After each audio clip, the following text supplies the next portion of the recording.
ভালোবাসা দিবস বলতে মানে আমি ওটা পালন করি না, আর ওটা নিয়ে আমার বলার কিছু নেই।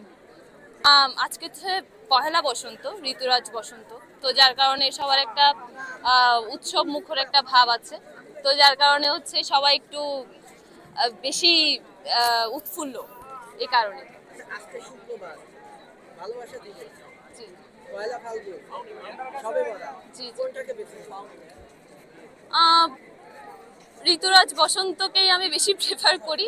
আর ধর্মীয় দিকটা আমি বলতে চাচ্ছি না, কারণ ধর্মীয় দিকটা অন্যরকম, ওটা এটার সাথে মিলানো যায় না। আজকে কতগুলো প্রপোজ পেয়েছে? না, আমাকে কেউ প্রপোজ করেনি। কেউ চিঠি লিখেছে? না, চিঠি লেখেনি। সম্ভাবনা আছে কি? না, নেই। প্রতারকদের আসলে আমার আমার ওটার সম্পর্কে কোনো ধারণাই নাই। প্রতারক কিভাবে প্রতারণা করে ওটার সম্পর্কে কোনো ধারণা নেই। যারা ডাবল টাইমিং করে তাদের উদ্দেশ্যে কিছু বলার আছে? এই রাস্তায় না আসাটাই ভালো ওদের। আপনার কাছে কি মনে হয় যে প্রেম জিনিসটা কি ভালো? আহ, জানি না, ওটা কমপ্লেক্স, অনেক বেশি কি কমপ্লেক্স। করেন আপনি, কি করেন? আমি ঢাকা বিশ্ববিদ্যালয়ে পড়ছি, মাস্টার্সে পড়ছি ওএসএল ডিপার্টমেন্টে। জীবনে কতগুলো প্রপোজ পেয়েছে? একটি, একটাই। হ্যাঁ। অ্যাকসেপ্ট করা হয়েছে? না, ওটা নিয়ে আমি কিছু বলতে চাচ্ছি না, পার্সোনাল, ওটা বলা যাবে না। আপনি বইমেলা নিয়ে কিছু বলার আছে? বইমেলা নিয়ে আমি বলতে চাই যে যারা বইমেলায় আসে বা বই বই দেখতে আসে, তারা অন্তত একটা বা দুইটা বই কিনুক।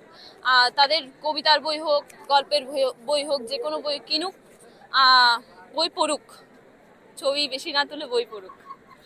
পয়লা ফাল্গুন নিয়ে কিছু বলার? পয়লা ফাল্গুন আমার জন্য একটু অন্যরকম, কারণ আমার বসন্ত খুব পছন্দ।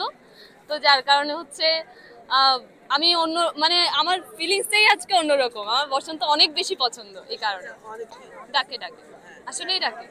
কিভাবে? কোকিল তো ডাকে প্রকৃতিতে। মানুষের জীবনে জানি না, এটা জানি না। বসন্তে কি কি করার প্ল্যান? বসন্তে প্ল্যান বলতে ঘোরাঘুরির প্ল্যানই আছে, আর মানে প্রিয় মানুষদেরকে সময় দেওয়ার প্ল্যান আছে। কোন লেখকের বই বেশি পড়েন? কবিতার মধ্যে সব সব লেখকের বই পছন্দ করি, মানে কবিতা ভালো লাগলে আমি কবিতার বই কিনি, পড়ি এরকম। আর হুমায়ুন আহমেদের বই বেশি পছন্দ, ওটাই পড়া হয়। কবিতা